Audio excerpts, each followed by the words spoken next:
Investissement immobilier en France ou à l'étranger? Alors oui, il y a trop d'impôts en France. Pourquoi pas investir à Bali ou au Mexique? On va voir les avantages et les inconvénients de toutes ces options. Investir à l'étranger, ça demande de passer par un programme clé en main, donc avec beaucoup d'intermédiaires, qui fait que la rentabilité sera moindre. Oui, vous pouvez gagner de l'argent, mais ça ne sera pas du tout le même résultat qu'investir en France. L'étranger, c'est, à mon sens, purement spéculatif. On parie sur le développement d'une zone, que ce soit à Dubaï, que ce soit au Mexique ou à Bali.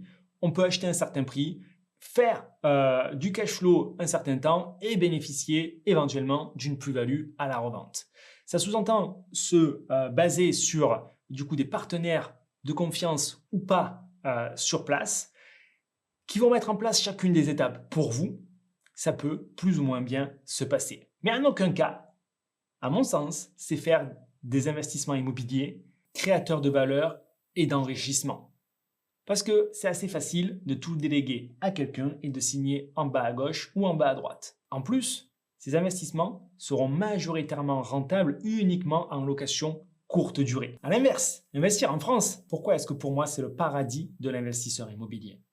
Premièrement, le financement. Dans toutes les autres régions du monde, que vous soyez français, que vous voulez investir à l'étranger ou que vous soyez expatrié et que vous voulez investir à l'étranger, on va vous demander de l'apport. Dans certains cas, ça va jusqu'à 30%. Ça sera, dans les autres pays, basé sur un taux variable. On fait une mensualité, ça se passe bien. Le taux, il augmente. La mensualité, elle augmente. On ne peut plus rembourser. On revend à perte. Et on a des dettes pendant des décennies.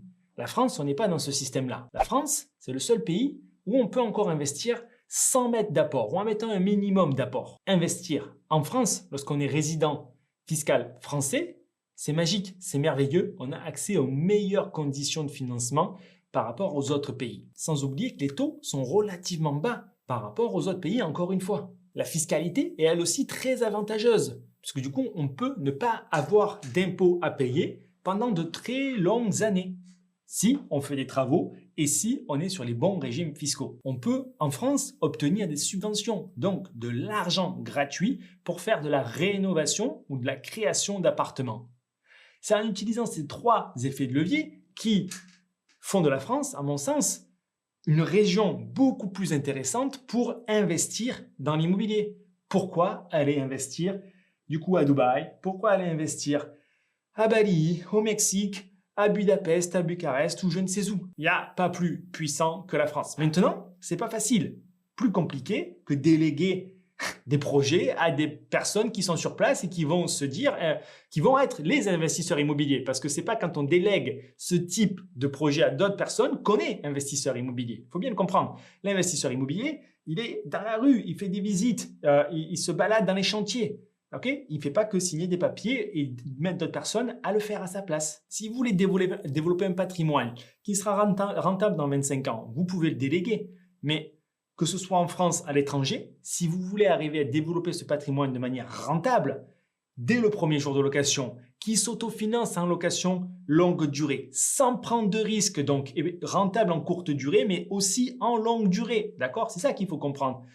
Seul vous peut arriver à mettre en place ce mode de résultat. C'est pas facile, mais ça s'apprend. Ça s'apprend. Vous pouvez le faire seul ou le faire en étant accompagné. Et on est là pour vous accompagner.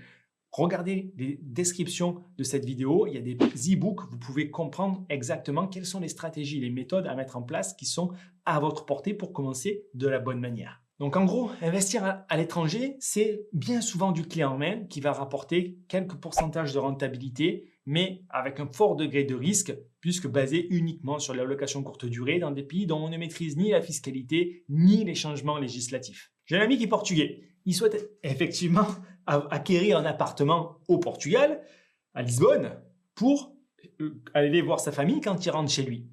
Et du coup, il veut allier le mode d'exploitation de la courte durée avec un plaisir personnel. Maintenant, quand je l'aide à poser les chiffres, qu'on voit la rentabilité que l'Airbnb peut générer, qu'on voit l'apport qu'il va devoir mobiliser et le coût total du crédit pour cet investissement-là, et que j'y présente la même chose fait avec moins d'apport pour le même coût total du crédit, pour la même rentabilité en France, la France gagne.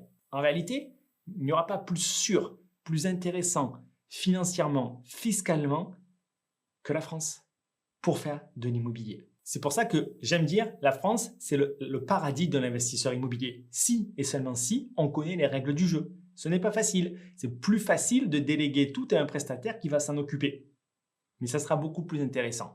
Maintenant, si vous ne savez pas par quoi commencer, ni dans quelle ville chercher, quel type de bien analyser, quel type de bien regarder, comment créer de la valeur, comment créer ce cash flow, vous pouvez simplement aller sur notre site investpreneur.com. Vous prenez un rendez-vous avec un de nos conseillers et on se fera un véritable plaisir que de vous aider à définir votre stratégie d'investissement.